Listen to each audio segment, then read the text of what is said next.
Hello बच्चों, नमस्कार, good evening. क्या हाल चाल हैं सभी के। तो चलिए भाई, 2 दिन की छुट्टी और फिर हम एक मेहनत भरे सप्ताह को शुरू करने जा रहे हैं। तो 5-6 दिन हम लोग बढ़िया से तबीयत से पढ़ाई करते हैं। 2 दिन फिर आप उस लोगों का रिवीजन करते हो। तो चीज़ें इस प्रकार चलती रहेंगी चक्र में, और एक दिन आपका सिलेबस, आपकी मैथ्स की तैयारी, आपका मैथ्स का डर डेफिनेटली ख़त्म होने वाला है। ठीक है। तो चलिए भाई, बहुत जल्दी मैं अब सैटरडे में भी आपको कंटिन्यू रखने वाला हूँ कि सैटरडे में भी आपकी क्लास लगाई जाए। ऐसा मुझे लग रहा है कि अब आप सभी लोगों की जो सैटरडे में अभी मैं क्लास नहीं लगा रहा था, उसके पीछे रीज़न था कि जो बच्चे नए जुड़ रहे थे वो थोड़ा थोड़ा पीछे थे अभी। तो वो लोग सैटरडे में अपना एक्स्ट्रा एफर्ट लगाकर हमारे साथ आ जाएं, इस वजह से सैटरडे को मैं लीव कर रहा था। अभी जल्दी ही आपके सैटरडे भी, और फिर हम लोग सैटरडे स्पेशल क्लास रखना शुरू कर देंगे, और जो कि थोड़ी सी बड़ी भी हो सकती है, 2 घंटे 2.5 घंटे इस प्रकार। हम उससे क्या होगा, हमारा जो 1-2 दिन की चीज़ें हैं वो फिर सैटरडे में हम लोग उसको बाइंड अप कर दिया करेंगे, एंड कर दिया करेंगे। ओके। तो बताइए, हालचाल सब ठीक ठाक चल रहा है भाई? वोट वगैरह बढ़िया चल रही हैं? मेरा मत मेरा अधिकार, क्या बात है। तो अगर आप लोग एलिजिबल हो, और मैं मानकर चल रहा हूँ कि सभी लोग एलिजिबल हो, तो वोट जरूर करना। ऐसा नहीं है कि मेरे वोट ना करने से कौन सा ये जीत जाएंगे या कौन सा ये हार जाएंगे। एक बार क्या था, एक स्टोरी कभी पहले मुझे भी किसी ने सुनाई थी कि कोई अकबर बीरबल की ही स्टोरी थी ये। तो अकबर बीरबल की बहस हो जाती है कि बीरबल कहता है कि हुजूर, ये जो दुनिया के लोग हैं ना, सबकी एक ही सोच है, एक ही सोच है सबकी, सब लोग एक जैसा सोचते हैं। अकबर ने कहा, ऐसा कैसे हो सकता है भैया, एक जैसे कैसे सोच सकते हैं, सबके अपने अलग अलग दिमाग हैं, अलग अलग सोचेंगे सब। बीरबल ने कही, नहीं जी, ये मैं प्रूफ करके आपको दिखा सकता हूँ। उसने कहा ठीक है। तो ढिंडोरा पिट गया कि एक कुआं है, उसमें अगले दिन सुबह सभी लोग एक गिलास ना दूध डालेंगे। सभी लोग, पूरे शहर में ढिंडोरा पिट गया। अब लोग आए, और पहला आया, पहले ने पानी डाल दिया। उसने कहा, मेरा एक गिलास पानी से क्या कुएं में कुछ हो थोड़ी रहा है, कौन सा यहाँ फिल्टर से चेक हो रहा है। दूसरा है, दूसरे ने पानी डाल दिया। तीसरा है, तीसरे ने पानी डाल दिया। सभी ने ऐसा करके उसमें पानी डाला, दूध नहीं डाला किसी ने भी। क्यों दूध खराब करें भाई। पता चला कि उसमें किसी एक ने भी दूध नहीं डाला, सबने पानी डाला। तो बीरबल ने कहा, देखो हुजूर, मैंने कहा था ना सबकी सोच एक जैसी है। तो ये वही चीज है। आप ये मत सोचना कि यार मेरे अकेले के वोट ना देने से कौन सा वो हार जाएगा, कौन सा वो जीत जाएगा। ऐसा सभी सोचने लगे तो फिर तो अराजकता ही चल जाएगी देश में। ठीक है। तो आज क्लास नंबर 6 हमारी है, और उसमें कुछ 2-3 क्वेश्चन आपको और अच्छे लेवल के कराता हूं, जो हमारा कल ही टाइप था उसी में, और फिर आगे हम अपना चलते हैं अगले टाइप की तरफ। पहले आराम से ये टाइप आपको पढ़ना है, और फिर हम एग्जीक्यूट करेंगे कि किस तरीके से ये एग्जीक्यूट हो।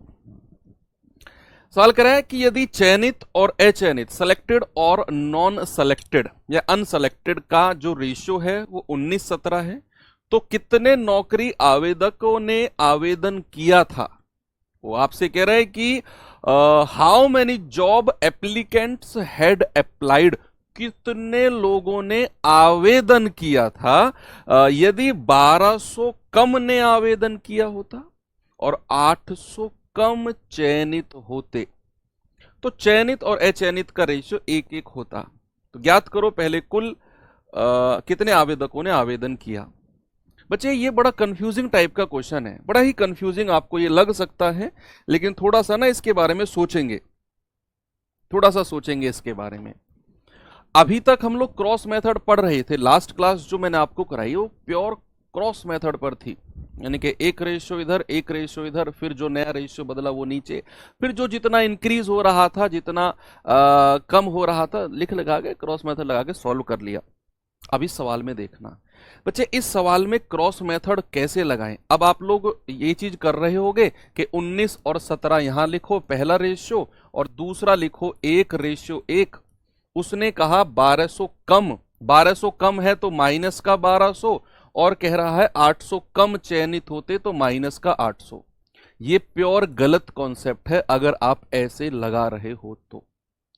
सर ऐसे लगा रहे हैं गलत है तो फिर सही क्या है? मैं आपको बताता हूं सही है क्या। एक चीज सामने देखना, सवाल ने आपसे बोला है कि 1200 कम ने आवेदन किया होता, यानी कि यहां जो 1200 आपको एक नंबर दिया है ना, ये आवेदन वालों का दिया है। ये 1200 का मतलब सेलेक्टेड और अनसेलेक्टेड, चयनित और अनचयनित से नहीं है।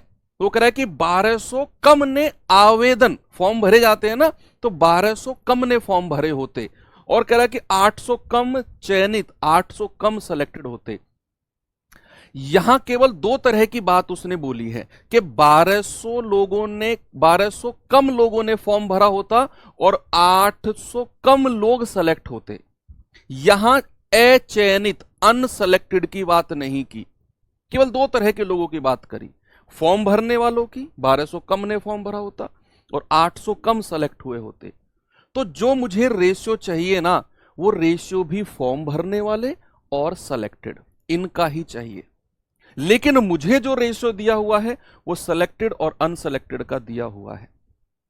अब मैं जो रेशियो आपसे पूछने वाला हूं वो आवेदनकर्ता, यानी कि जिन लोगों ने फॉर्म भरा, एप्लीकेंट्स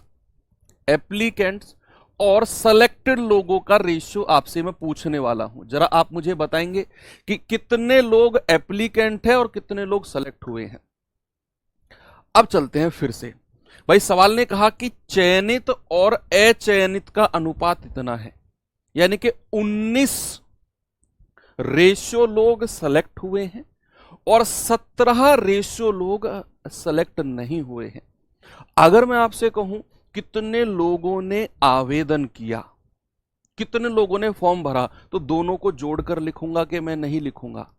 सुनना मेरी बात, मैंने आपसे पूछा कितने लोगों ने फॉर्म भरा, तो आप सेलेक्टेड और नॉन सेलेक्टेड दोनों को जोड़ के ही तो बताओगे कि सर जब फॉर्म भरने की बात आएगी तो दोनों लोगों ने फॉर्म भरा होगा, जो सेलेक्ट हुए हैं उन्होंने भी और जो सेलेक्ट नहीं हुए हैं उन्होंने भी, दोनों तरह के लोगों ने फॉर्म भरा होगा। तो 9 और 7 16, जोड़िए इसको, 9 और 7 16, 1 2 और 3, यानी कि इन दोनों को आप जोड़ोगे तो ये आएगा 36। तो 36 यूनिट लोगों ने फॉर्म भरा होगा, इतने लोग एप्लीकेंट होंगे। और सेलेक्ट कितने हुए हैं? सेलेक्ट वाला पहला रेशियो है 19। तो मैं जो यहां रेशियो लूंगा वो लूंगा कि कितने लोगों ने फॉर्म भरा और कितने लोग सेलेक्ट हुए। क्यों? क्योंकि भाई साहब उसने आगे चल के केवल इन्हीं दो के बारे में बात करी है कि 1200 कम ने फॉर्म भरा होता और 800 कम सेलेक्ट हुए होते, इसीलिए मैं रेशियो भी इन्हीं का ले रहा हूं। अगले वाला भी रेशियो इसी का लो, चयनित और अचयनित 1-1 है। तो अगर मैं ये पूछूं कि फॉर्म कितने ने भरा है, तो 1 और 1 2, टोटल 2, और सेलेक्टेड कितने हैं? 1 रेशियो।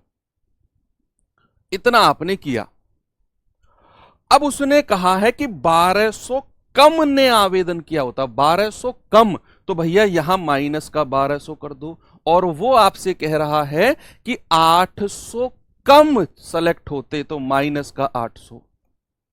बस क्रॉस मेथड लगा दो और आपका जवाब आपके सामने रेंगता हुआ आएगा, रेंगता हुआ कि ये रहा जी। मैं भैया यहां जरा गुणा करना, 36 एकम 36 और 19 दूनी 38, दोनों का डिफरेंस कितना है? 2 का। यहां करना जरा 8 दूनी 16, 1600, और यहां करना जरा 12 एकम 1200।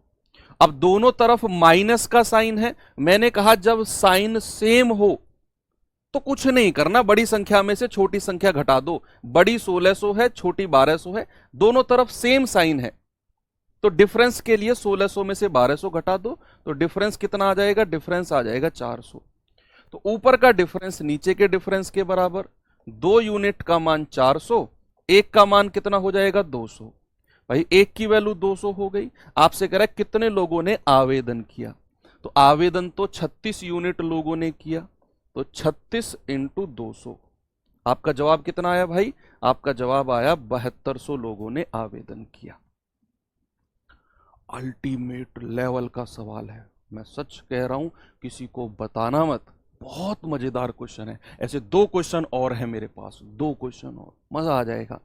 अगले सवाल में फिर से मैं यही कॉन्सेप्ट लगाने वाला हूं, सेम कॉन्सेप्ट सेम क्वेश्चन। चलिए, सेम क्वेश्चन सेम कॉन्सेप्ट, बिल्कुल भी घबराना नहीं है। इसके बाद भी जो सवाल आएगा ना, इसके बाद भी वो भी same concept same question. 3 question मैंने एक जैसे लिए हैं, तो ये बहुत अल्टीमेट लेवल के क्वेश्चन हैं।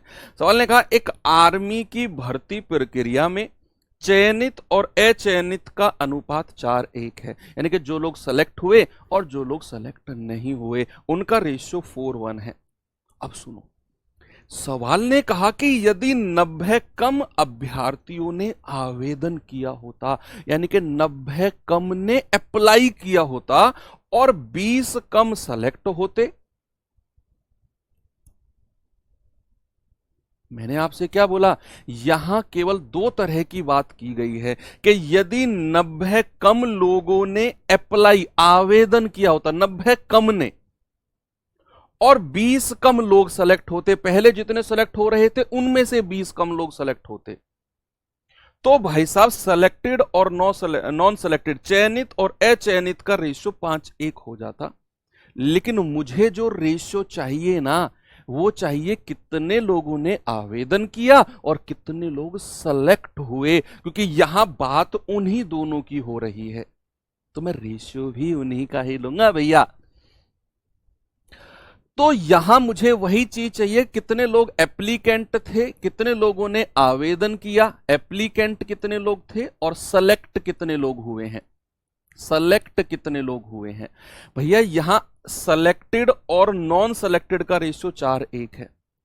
अगर मैं आपसे कहूं टोटल कितने लोगों ने फॉर्म भरा है, तो सेलेक्टेड और नॉन सेलेक्टेड सबको जोड़ के कहोगे आप, सर 4 और 1 5 यूनिट लोगों ने फॉर्म भरा है। तो 4 और 1 5 यूनिट लोगों ने फॉर्म भरा, और सेलेक्ट कितने हुए भैया, सेलेक्टेड और नॉन सेलेक्टेड का रेशियो है, तो 4 यूनिट लोग सेलेक्ट हुए हैं। दूसरा रेशियो पे आ जाओ भैया, यहां कह रहा है कि सेलेक्टेड और नॉन सेलेक्टेड का रेशियो 5:1 है, तो आवेदन कितने ने किया है, 5 और 1 6, और सेलेक्ट कितने हैं, केवल 5 यूनिट। ओके, हो गया सवाल। वो कह रहा है 90 कम, कम जहां भी मिले माइनस, ज्यादा जहां भी मिले प्लस। वो कह रहा है 90 कम लोगों ने आवेदन किया होता तो माइनस का 90, और 20 कम लोग सेलेक्ट होते तो माइनस का 20 इधर कर दो और क्रॉस मल्टीप्लाई करो, और आप यहां अपना जवाब पा जाओगे। बच्चे इसको गुणा करेंगे 5 पूरे 25, और इसकी गुणा करेंगे 6 चौके 24, भैया डिफरेंस कितना है 1। इसकी गुणा करेंगे माइनस 20 छिक्के 120, और इसकी गुणा करेंगे 9 पंजे 45, माइनस का है। मैंने कहा जब भी साइन दोनों माइनस हो या प्लस हो तो साइन को भूल जाओ, अगर सेम साइन हो, अपोजिट हो तो ध्यान रखना है। अब यहां माइनस भूल जाओ यार, क्या फर्क पड़ रहा है, कुछ भी नहीं। एक सर टॉफी देने को बोले थे, टॉफी भैया जब आओ मेरे पास तब ले लेना यार। डिफरेंस बताओ कितना होगा, 450 में से 120 घटा दो, 0 5 में से 2 गए 3, और 4 में से 1 गया 3, भाई साहब डिफरेंस आ गया 330। ऊपर का डिफरेंस 1 यूनिट और उसकी वैल्यू 330 होगी। आपसे क्या पूछा है, आपसे पूछा है कितने लोगों ने आवेदन किया, कितने लोगों ने आवेदन किया। भाई साहब वो तो 5 यूनिट लोगों ने, एप्लीकेंट 5 यूनिट थे, तो 5 गुणा 330, 5 0 0, 5 तिया 15, 5 तिया 15 और 1 16। आप कहेंगे सर 1650 लोगों ने आवेदन किया। अब मैं कह रहा हूं, मैं कोटाई कर दूंगा अगर अगला सवाल आप लोगों ने खुद से सॉल्व करके मुझे नहीं बताया तो, सच बता रहा हूं। अब ये सवाल देख लो आप, अब देख लो, अगर जिसको कुटाई करवानी है और जिसको नहीं करानी है। वो कह रहा है परीक्षा में उत्तीर्ण और अनुत्तीर्ण का रेशियो 25:4 है। यदि एक और विद्यार्थी परीक्षा में भाग लेता और उत्तीर्ण होता, साथ ही अनुत्तीर्ण विद्यार्थियों की संख्या पिछली संख्या से 3 कम होती, तो उत्तीर्ण विद्यार्थियों की संख्या का अनुत्तीर्ण से रेशियो 22:3 होता। आरंभ में परीक्षा में हुए उत्तीर्ण विद्यार्थियों की संख्या और परीक्षा में अनुत्तीर्ण विद्यार्थियों की संख्या का अंतर कितना है, बताओ।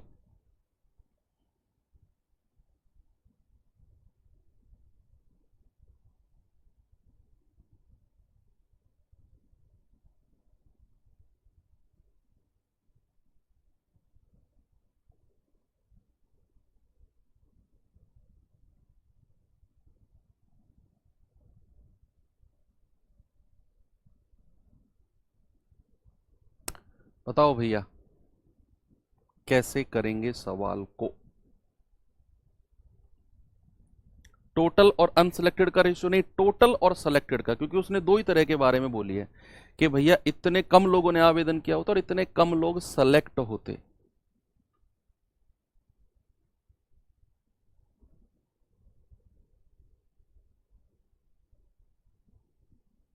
सेलेक्ट वालों में से माइनस करना है हमें, सेलेक्ट वालों में से माइनस करना है। ये करिए, एक परीक्षा में उत्तीर्ण और अनुत्तीर्ण की संख्या का रेशियो 25:4 है। ये सवाल तो हो गया यार। 100 कितना आएगा? आरंभ में परीक्षा में उत्तीर्ण और परीक्षा में अनुत्तीर्ण की संख्या में अंतर। देखो शुरू में क्या दिया है, 25 और 4, 25 और 4, ये पास और ये फेल का रेशियो जो दिया हुआ है। उत्तीर्ण और अनुत्तीर्ण का अनुपात 25:4 है, यही है। आपसे क्या पूछ रहा है लास्ट में, देखो परीक्षा में उत्तीर्ण हुए और अनुत्तीर्ण हुए का अंतर, इन दोनों का अंतर कितना है, इन दोनों का अंतर कितना है? आप कहेंगे सर अंतर है 21। मेरा जो आंसर है वो क्या होना चाहिए? क्या 21 का मल्टीपल नहीं होना चाहिए? भाई उसने बोला शुरुआत में उत्तीर्ण और अनुत्तीर्ण का डिफरेंस बताना है, तो 25:4 का डिफरेंस तो 21 होता है। मुझे इस बात में अनुपत्ति दो भैया अपनी, क्या ये चीज सही है? क्या मेरा आंसर 21 का मल्टीपल होना चाहिए? तो 126 आंसर होगा।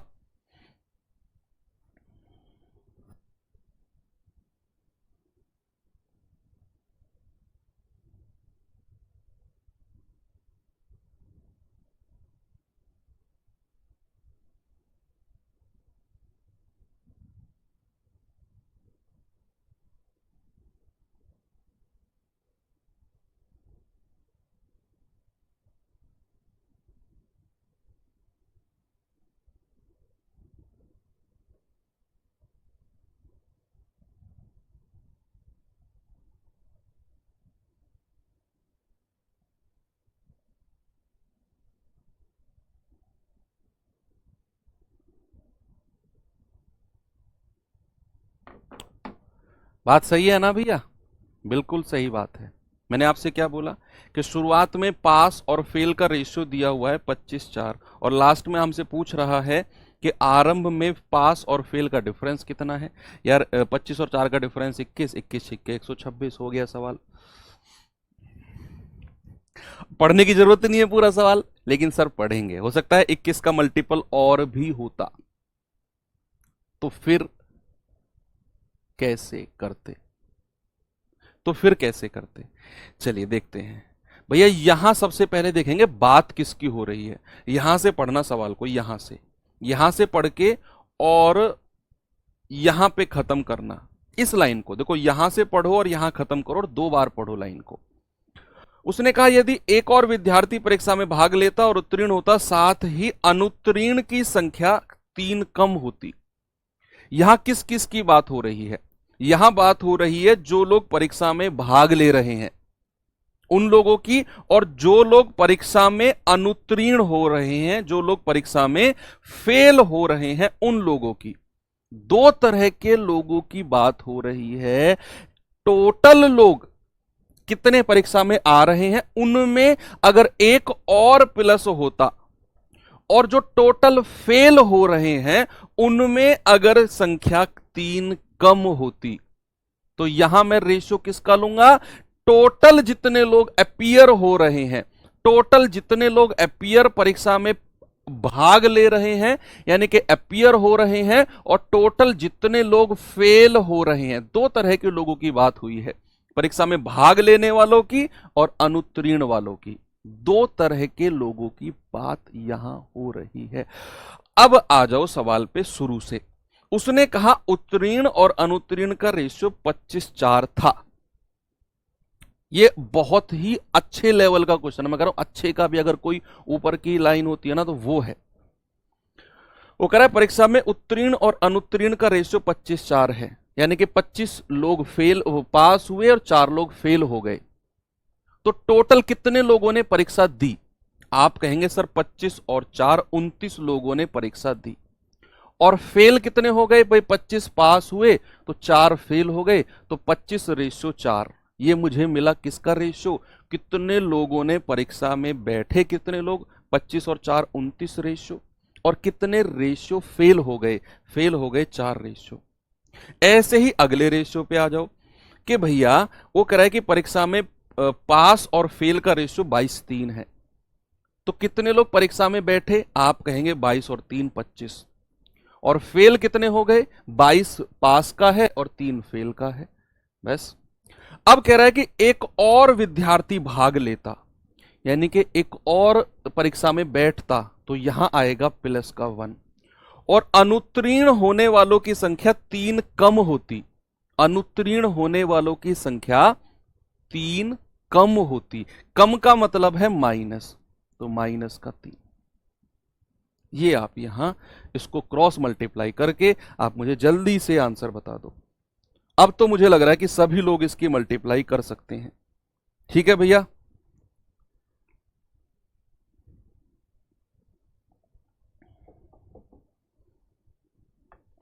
चलिए करें क्रॉस मल्टीप्लाई। भाई इसकी मल्टीप्लाई इसमें करेंगे 29 तिया 87, इसकी मल्टीप्लाई इसमें करेंगे 25 चौके 100, और दोनों का डिफरेंस कितना है? 13 का। इसकी मल्टीप्लाई इसमें करेंगे 25 तिया 75, वो भी माइनस का। और इसकी मल्टीप्लाई इसमें करेंगे 3 एकम 3, वो भी प्लस का। और लास्ट क्लास में तो मैंने ये सिखाया आपको, ये तो मैंने सिखाया आपको कि अगर अपोजिट साइन हो, विपरीत अगर साइन हो, तो डिफरेंस जुड़ जाता है। 75 और 3 78। ऊपर का डिफरेंस नीचे के डिफरेंस के बराबर। 13 यूनिट का मान 78, 1 यूनिट का मान कितना होगा?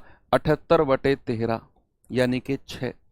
और आपसे उसने क्या बोला है? आपसे बोला है कि भैया जितने लोग पास हुए और जितने लोग फेल हुए उनका डिफरेंस। तो भैया पास और फेल का रेशियो कितना है? पहले तो ये देख लो, हमें दिया हुआ है पहली लाइन में 25:4, और इनका डिफरेंस कितना होगा? इनका डिफरेंस होगा 21 यूनिट।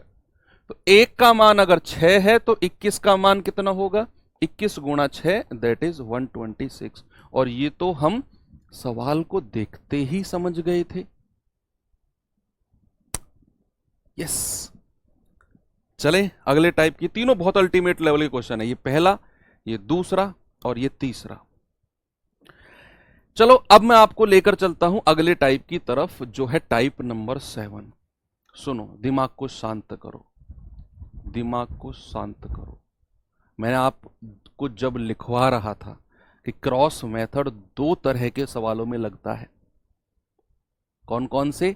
एक तो पहला वाला कि जब एक अनुपात दूसरे अनुपात में बदले, कुछ जोड़ने से और कुछ घटाने से, क्रॉस मेथड लगा दो। दूसरा वाला क्या था? दूसरा वाला क्या था? आय, खर्च और बचत वाले जब क्वेश्चन आते हैं, आय, खर्च और बचत वाले जब क्वेश्चन आते हैं, उनमें जब आय तो प्रॉपर दी होगी आपको, सॉरी आय का तो रेशियो देगा ही देगा, खर्च और बचत में से किसी एक का रेशियो देगा और दूसरे को वो मूल्य में रख देगा कि मान लो 10-10 हजार की बचत कर रहे हैं, या एक 10 हजार की कर रहा है, एक 5 हजार की बचत कर रहा है। तो उस तरह के सवालों में भी हम क्रॉस मेथड लगाते हैं। रिवाइज करा रहा हूं मैं आपको, फ्राइडे की क्लास में मैंने आपको लिखवाया था, सेकंड पॉइंट प्रॉपर नोट्स बना के लिखवाया था। अब टाइम आ गया है, अब टाइम आ गया है उस तरह के सवालों को करने का, और आपकी तबीयत खुश हो जाएगी। मैं कह रहा हूं आप ना फूल जाओगे अंदर से, ये जो भुजाएं हैं ना आपकी, ये फटने को तैयार हो जाएंगे कि सर अब तो सवाल में मजा आ गया। ये सवाल रहा पहला। सवाल ने कहा प्रति माह ए और बी की आय का अनुपात 5:4 है। आय का तो अनुपात दे दिया, और खर्च का अनुपात 3:2 है, खर्च का भी अनुपात दे दिया। और कह रहा है प्रत्येक, प्रत्येक का मतलब है ए भी और बी भी 800 रुपए की बचत करते हैं। तो बताओ ए की आय कितनी है? जल्दी से फेंक के मारो मेरी तरफ सवाल को के जवाब को, जल्दी से फेंक के मारो।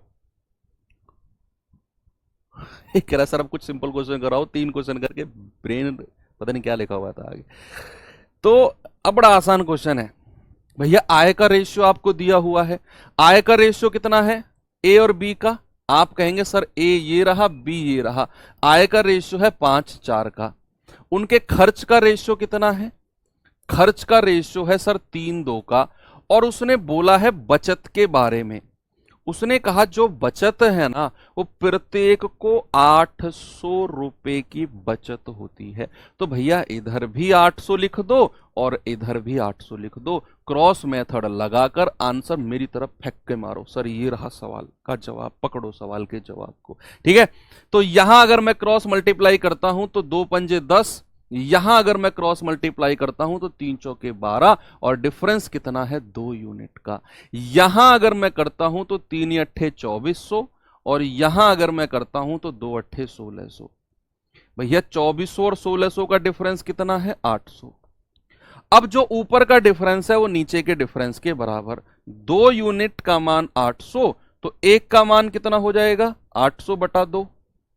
यानी कि आप कहेंगे सर एक का मान हो गया 400। एक यूनिट की वैल्यू कितनी है 400। हो गया सवाल, फेंक दिया मेरी तरफ। यस, आपसे कह रहा है ए की आय कितनी है। भैया आय का अनुपात तो 5:4 है, और अगर बात ए की आय की हो रही है वो तो 5 यूनिट हो जाएगी। ए की आय, ए की आय, ए की आय की बात हो रही है तो 5 यूनिट है, और 5 गुणा 400 आप कहेंगे 2000। 2000 ऑप्शन नंबर 4 बिल्कुल ये रहा। मजा आ गया, मजा आ गया।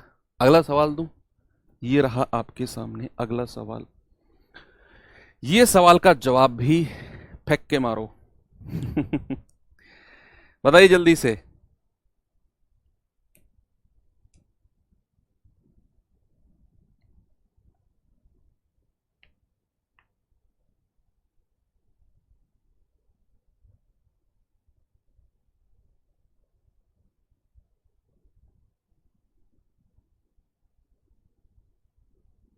करिए सवाल को।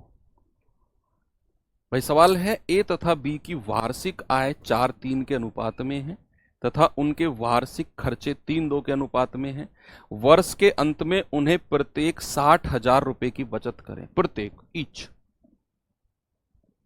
अब 2 तरह के क्वेश्चन इसके बाद आपके बचे हुए हैं। एक तो कॉइन्स वाले, सिक्के वाले, अच्छे क्वेश्चन कराऊंगा उसमें भी। और एक बचा है आयु संबंधित प्रश्न, एज रिलेटेड क्वेश्चन। वो रेशियो प्रोपोर्शन का ही पार्ट मैं मानता हूं और रेशियो प्रोपोर्शन में ही कराता हूं मैं। तो एज रिलेटेड क्वेश्चन, आयु संबंधित प्रश्न कल हम क्लास करेंगे इसकी, एज रिलेटेड क्वेश्चंस की। कल पूरा दिन एज रिलेटेड क्वेश्चन, यानी कि पूरा टाइम जो भी हमारा होगा, हो सकता है क्लास आपकी 1.5 घंटे से ज़्यादा चली जाए कल। तो क्वेश्चन कराऊंगा कम से कम मैं 20 आपको, 20 या 17 18 19 20 के आसपास क्वेश्चन रहेंगे। कंप्लीट आपका पैकेज रहेगा एज रिलेटेड क्वेश्चन का, और वहां भी हम 80% सवालों में यही क्रॉस मेथड को चिपकाने वाले हैं। देखो ए और बी के बारे में बात हो रही है, ये रहा ए, ये रहा बी। उनके आय के बारे में क्या बोला है, ये भैया 4:3 का रेशियो है। और उसके खर्चे के बारे में क्या बोला है, व्यय के बारे में क्या बोला है, 3:2 का रेशियो है, एक्सपेंडिचर। और बोला है कि वर्ष के अंत में प्रत्येक 60,000 रुपए की बचत करता है। सेविंग्स के बारे में क्या बोला है, ये भी 60,000 बचा रहा है, ये भी 60,000 बचा रहा है। हो गया भैया, क्रॉस मेथड लगाओ और आंसर बताओ। 4 दूनी 8 और 3 तिया 9, 8 और 9 का डिफरेंस कितना 1। 6 तिया 18, 1,80,000, और 6 दूनी 12, 1,20,000। डिफरेंस कितना है इनका 60,000। तो भैया ऊपर का डिफरेंस नीचे के डिफरेंस के बराबर। एक यूनिट का मान 60,000। आपसे क्या बोला है, ए की वार्षिक आय, आय यानी कि 4 यूनिट है, तो ए की आय क्या हो जाएगी, ए की आय हो जाएगी 4 गुणा 60,000। आप कहेंगे 2,40,000। ए की वार्षिक आय कितनी है 2,40,000। ऑप्शन नंबर सी बिल्कुल सही जवाब आपका होगा। चलो और सवाल दूं ऐसा, ये सवाल करो।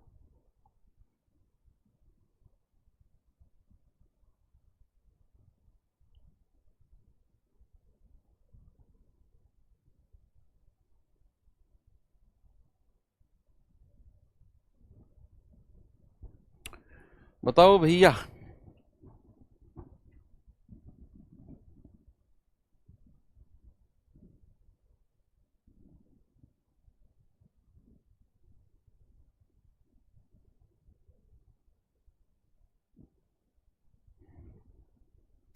करिए। सर एज वाले क्वेश्चन में दिक्कत होती है, अब नहीं होगी भैया, इसीलिए तो सवाल कर रहे हैं हम।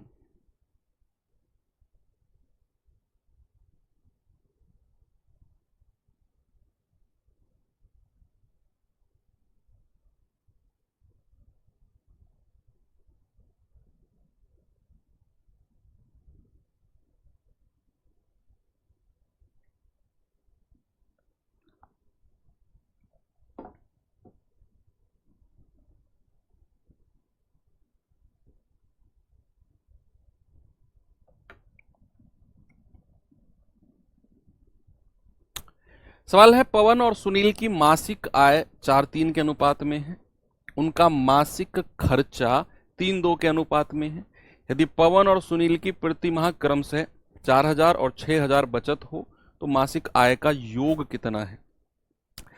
ये सवाल करने वाला था क्या? खुश हो रहे हो? खुश हो रहे हो ये सवाल करके कि हमने कर दिया? ये करने वाला सवाल था ही नहीं। आपसे पूछा है उनकी मासिक आय का योग। भैया आय का रेशियो 4:3 का है, आय का योग कितना हो गया? 4 3 7। मेरा आंसर 7 का मल्टीपल होना चाहिए। एक भी बच्चा मुझे थम्स अप करके बता दो कि सर मैंने इसी तरीके से किया। भाई 4 और 3 7 है ना आय का योग, मेरा आंसर 7 का मल्टीपल होना चाहिए। मैं देखूंगा कि क्या अगर एक ही ऑप्शन 7 का मल्टीपल है तो वही मेरा आंसर होगा। ये नहीं है, ये नहीं है, एक ही ऑप्शन 7 का मल्टीपल है।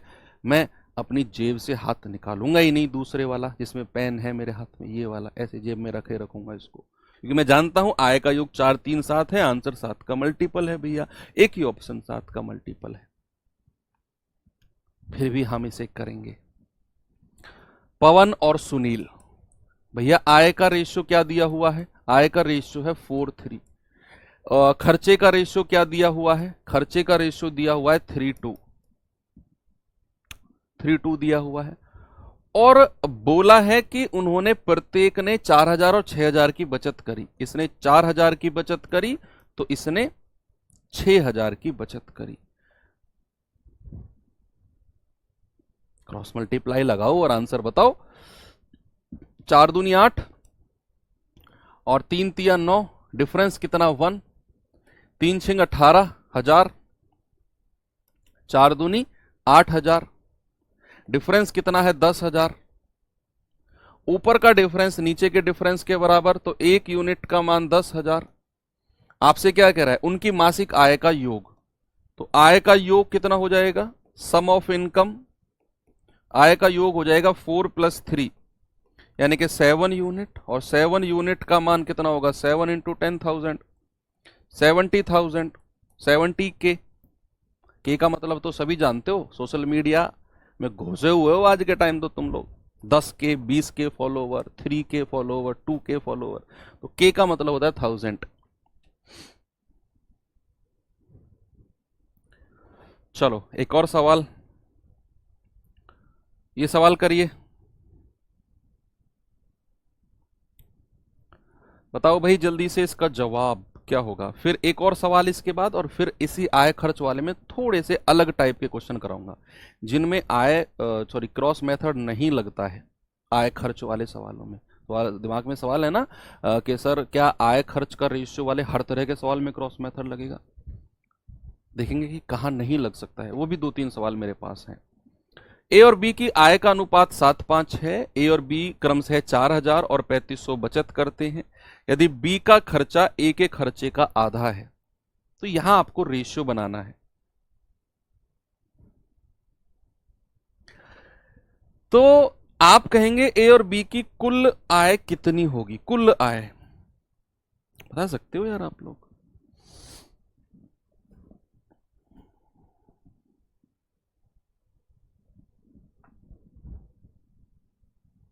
कुल आय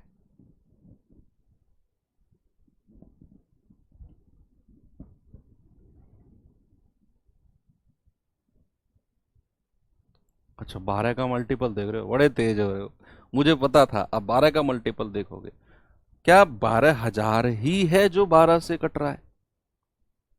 क्या 12,000 ही है जो 7 और 5 12 से कट रहे हैं? क्या ये 15,000 12 से नहीं कटता? क्या 13,512 से नहीं कटता? मुझे तो लग रहा है ये दोनों, ये तीनों 12 से कट रहे हैं।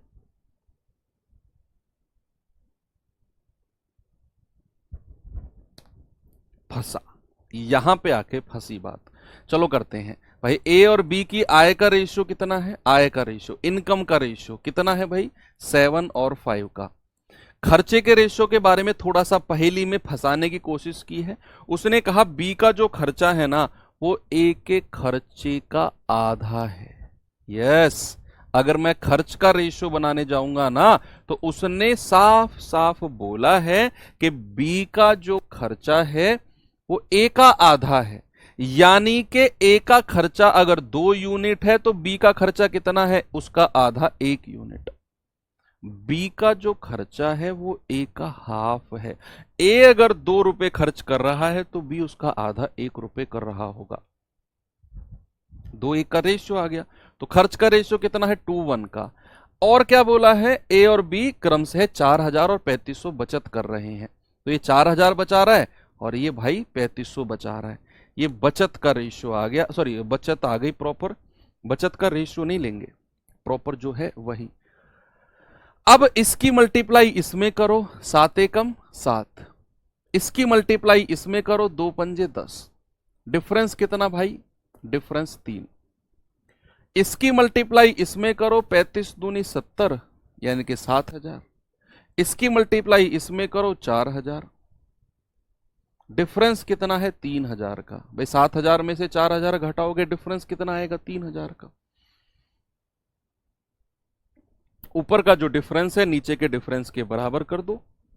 ऊपर का डिफरेंस 3 यूनिट है, तो 3 यूनिट की वैल्यू कितनी है? 3,000।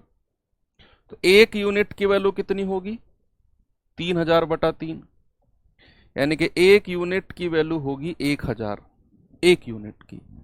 आपसे बोला है ए और बी की कुल आय, तो ए प्लस बी की आय।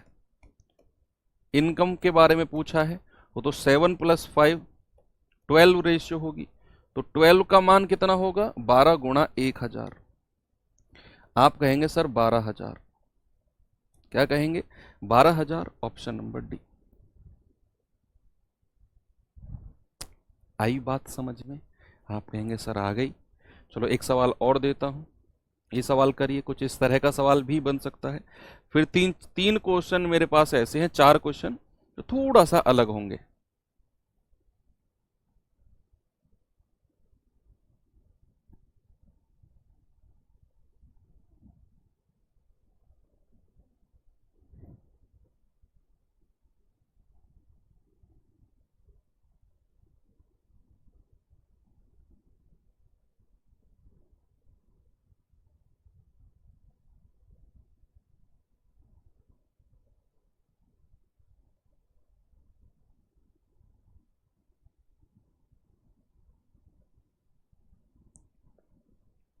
करिए।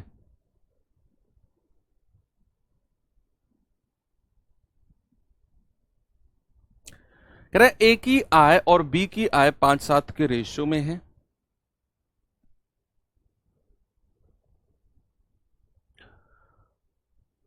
ए और बी महीने में क्रम से 4,000 और 5,000 रुपए बचाते भी हैं। यदि ए का खर्चा बी के खर्चे के 66 सही 2/3% के बराबर है। ये है असली कहानी खर्चे का रेशियो बनाने की। बाकी तो आपके दिमाग में सेट हो गया है। करना क्या है, आपको अगर मैं ए और बी के खर्चे का रेशियो बनाकर दे दूं, एक लड़का पिछले 15-20 मिनट से एक ही कमेंट को कॉपी पेस्ट किया जा रहा है कि सर मुझे एज रिलेटेड क्वेश्चन में बड़ी प्रॉब्लम है, अच्छे से पढ़ाना। ये कमेंट करते करते तुम्हारी इस तरह के सवालों में प्रॉब्लम नहीं बन गई, आगे जब तुम कहीं पढ़ोगे ना, तुम उससे भी कहोगे कि सर मुझे ना वो जो आय सो रहे होते ना आय खर्च वाले, उनमें बड़ी प्रॉब्लम है, उसको अच्छे से पढ़ाना। फिर उससे जब ये बात कहोगे जिस टाइम पर जो टॉपिक वो पढ़ा रहा होगा, फिर वो नई प्रॉब्लम बन जाएगी। समझ गए मैं क्या समझाना चाह रहा हूं तुम्हें? ए का खर्चा बी के खर्चे के 66 सही 2/3% के बराबर है। सबसे पहले तो भैया इसका रेशियो का फ्रैक्शन पता होना चाहिए। ये परसेंटेज में हम पढ़ेंगे कि 66 सही 2/3% को भिन्न फ्रैक्शन में क्या बोलते हैं, 2/3। अब अगर मैं खर्च का रेशियो आपसे पूछूंगा कि खर्च का रेशियो बताना जरा ए और बी का, तो उसने कहा ए का खर्चा बी के खर्चे का 66 सही 2/3% के बराबर है। मतलब अगर बी का खर्चा 3 यूनिट है, अगर बी का खर्चा 3 यूनिट है, तो ए का खर्चा कितना होगा, ऊपर वाला जो न्यूमरेटर है। उसने बोला ना ए का खर्चा बी के खर्चे के इतने % के बराबर है। तो अगर बी का खर्चा 3 है तो ए का खर्चा 2 हो जाएगा, ऊपर वाला पार्ट। तो बी का खर्चा अगर 3 है तो ए का खर्चा 2। हमें इससे मतलब नहीं है, हमें तो स्टार्टिंग से चलना है। ए और बी की आय का रेशियो क्या दिया हुआ है, आय का रेशियो 5-7 है। खर्च का रेशियो हम अभी निकाल कर आए हैं, कितना है, 2-3 है। और उसने बोला है महीने में 4000 और 5000 बचाते हैं। क्रॉस मल्टीप्लाई करो और आंसर फेंक के मारो। ये रहा सर आंसर। 5 दिया 15, 2 सत्ते 14, भैया कितना आएगा डिफरेंस 1। 5 दूनी 10,000, 3 चौके 12,000, डिफरेंस कितना है 2,000 का। ऊपर का डिफरेंस नीचे के डिफरेंस के बराबर, तो एक यूनिट की वैल्यू 2000। आपसे कह रहा है भाई ए और बी की कुल आय कितनी होगी, तो ए प्लस बी की इनकम यानी कि आय के बारे में उसने पूछा है। तो भैया वो तो 5 और 7 12 यूनिट है, तो 12 यूनिट की वैल्यू कितनी हो जाएगी, 12 गुणा 2000। और आपका जवाब मेरी तरफ आया कि सर 24,000 है। ऑप्शन नंबर बी हमारा लड्डू जैसा आंसर आ गया। क्या आ गया, लड्डू जैसा आंसर। चलो, तो ये तो क्वेश्चन हुए। एक और सवाल है, चलो ऐसा ही एक और सवाल है। ये रहा सवाल, इसे करना जरा। हालांकि ये क्वेश्चन मुझे पिछले वाले टाइप में रखना था, पर चलो यहां आ गया तो यहां भी कर ही लेते हैं। करे बच्चे, सवाल को जल्दी से मुझे आंसर बता दीजिए आप।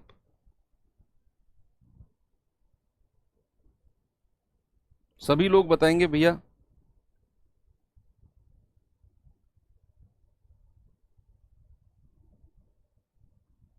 30 सेकंड का टाइम आपके पास है।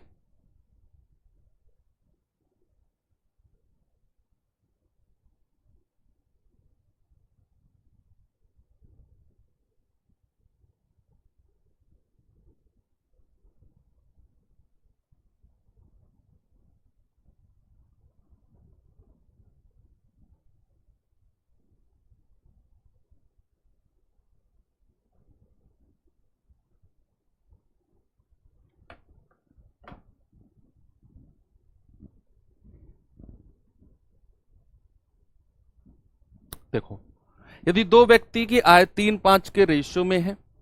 अच्छा, पाइप सिस्टम की कंबाइंड पीडीएफ नहीं डली है, चलो कल डलवा दूंगा। दो व्यक्तियों की आय का रेशियो 3-5 है, प्रत्येक 20 रुपए की वृद्धि मिल जाए। पिछले टाइप का क्वेश्चन है, वैसे ही आय खर्च वाला नहीं है, पिछले वाला।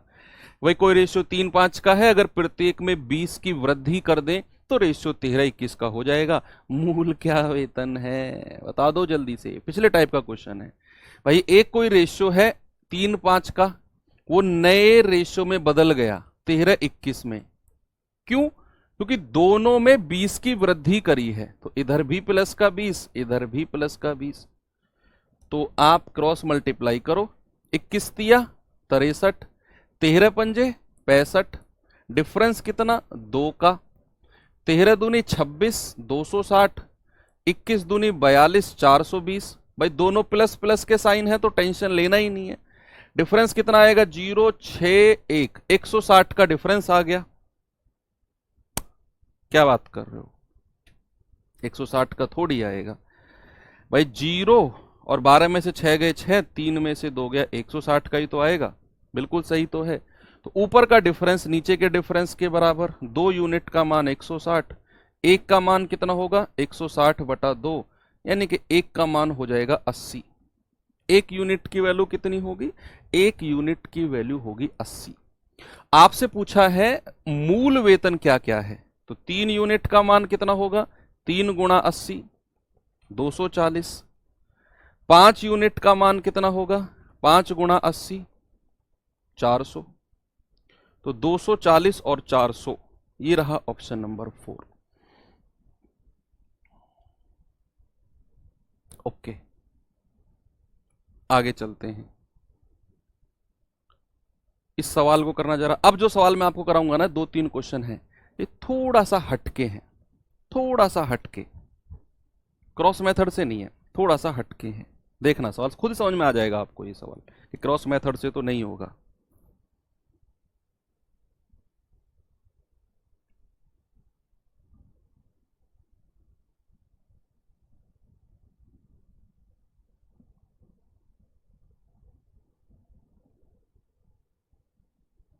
बताइए जल्दी से।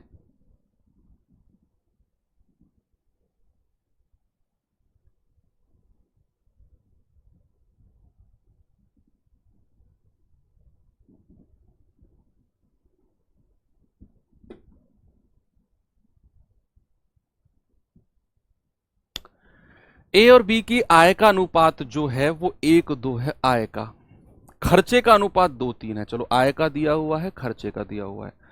अब अगर सवाल में प्रॉपर बचत दी होती कि ए और बी इतने इतने रुपए की बचत कर रहे हैं, तो हम क्रॉस मेथड लगाते, आंसर बता देते। लेकिन सवाल ने जज्बात बदले।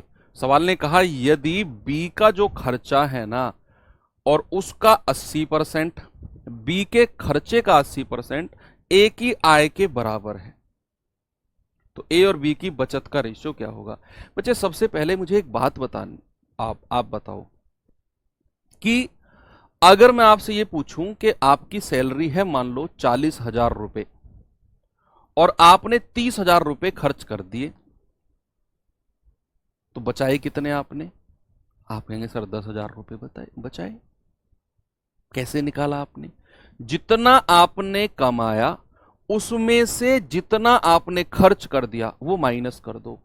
या फिर अगर मैं प्रॉपर आपसे कहूं कि जो आय होती है वो बराबर होती है खर्च प्लस बचत के। इंग्लिश में अगर मैं कहूं तो जो इनकम होती है वो होती है एक्सपेंडिचर प्लस सेविंग। इनकम बराबर होती है एक्सपेंडिचर प्लस सेविंग के। और अगर मैं यहीं पर एक्सपेंडिचर देखूंगा तो भैया सेविंग को आय में से माइनस कर दूंगा, आय में से बचत को माइनस कर दूंगा तो खर्चा पता चल जाएगा। और अगर मुझे खर्चा ही बताना हो तो बचत ही बतानी हो तो आय में से खर्चा माइनस कर दूंगा। असली वाला तो ये है आपका फॉर्मूला। अब सवाल ने आपसे बोला है कि भैया ए और बी है, कोई दो भाई हैं, इनकी जो आय का रेशियो है वो क्या है, वो 1 और 2 का अनुपात है। इनके जो खर्चे का रेशियो है, इनके जो खर्चे का रेशियो है भाई वो 2:3 का है। अगर मैं इनकी बचत का रेशियो आपसे पूछूंगा तो क्या आप ऐसा यस और नो में जवाब देना, अपना जवाब तैयार रखो। अगर मैं बचत का रेशियो पूछूंगा तो मैंने कहा कि भैया आय में से खर्चा माइनस कर दो, तो 1 में से 2 माइनस करोगे माइनस का 1, और 2 में से 3 माइनस करोगे माइनस का 1। क्या ये सही है या गलत है बताओ। मैं आय में से खर्चा माइनस कर रहा हूं भाई, 1 में से 2 घटाया -1, 2 में से 3 घटाया -1, आय में से खर्चा माइनस किया, बचत मिल गया। क्या ये सही है या फिर ये गलत है, आप इतना सा मुझे जवाब दे दो।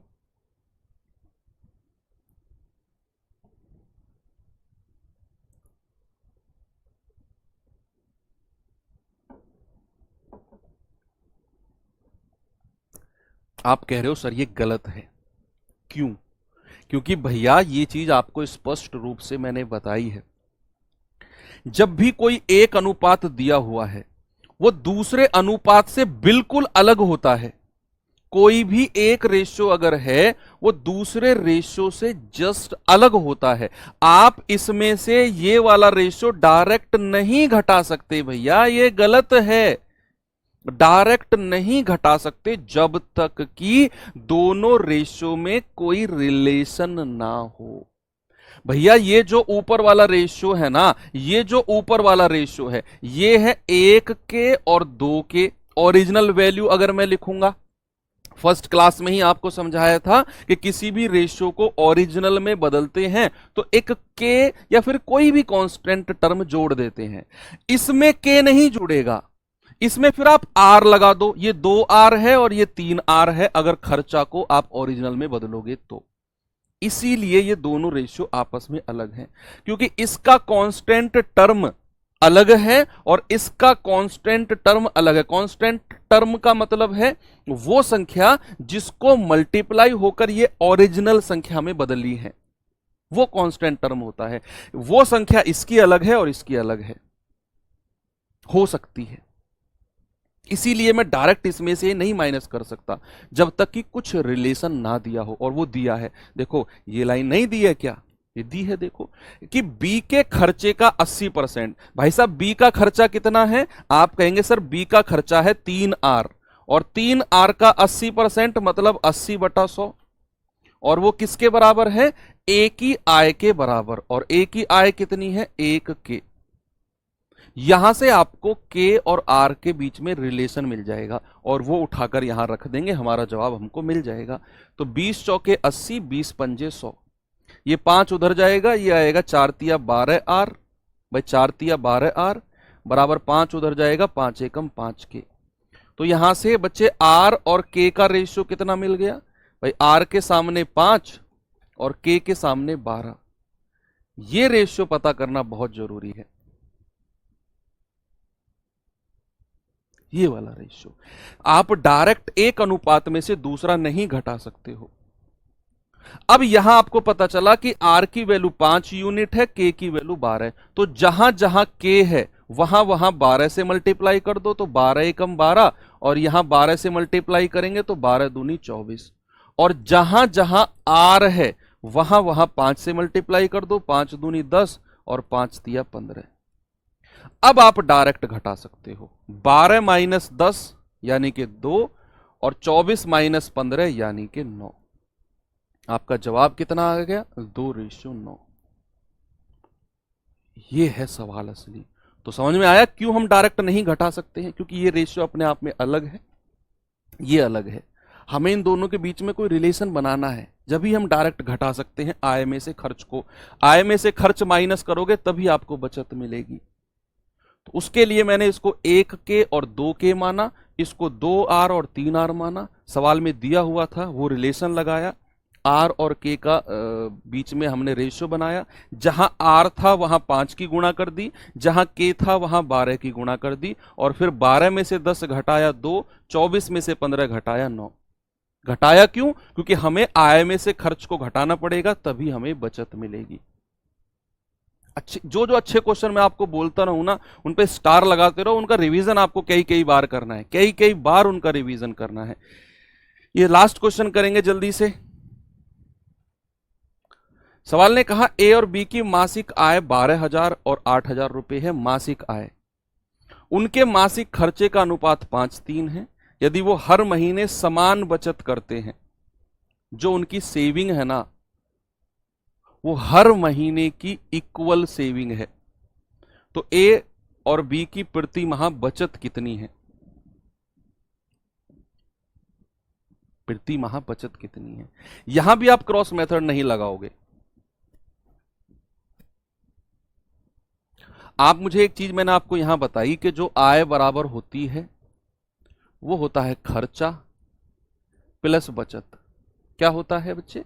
खर्चा प्लस बचत। Income equals to expenditure plus saving. अब हमें उसने मासिक आय दी हुई है 12,000 और 8,000 ए और बी की, और उनके खर्चे का रेशियो भी प्यारे भाई हमको दिया हुआ है, ये रहा 5:3। अगर मैं ओरिजिनल खर्चा आपसे कहूंगा तो 5 के और 3 के, इसको मैं कह सकता हूं। अगर मैं ओरिजिनल खर्चा आपसे पूछूं तो मैं कहूंगा 5 के और 3 के। अब मुझे बताओ, अगर ए भाई साहब 12,000 रुपए कमाता है, बच्चे सामने देखो, ए अगर 12,000 रुपए कमाता है, इनकम है, और अगर मैं उसका खर्चा उस 12,000 में से घटा दूं, कितना है 5K, इसमें से अगर मैं 5K माइनस कर दूं 12,000 में से, क्या मुझे एक ही बचत मिल जाएगी? ये क्या एक ही बचत होगी? एक ही बचत भाई, उसकी इनकम में से खर्चा घटा दिया।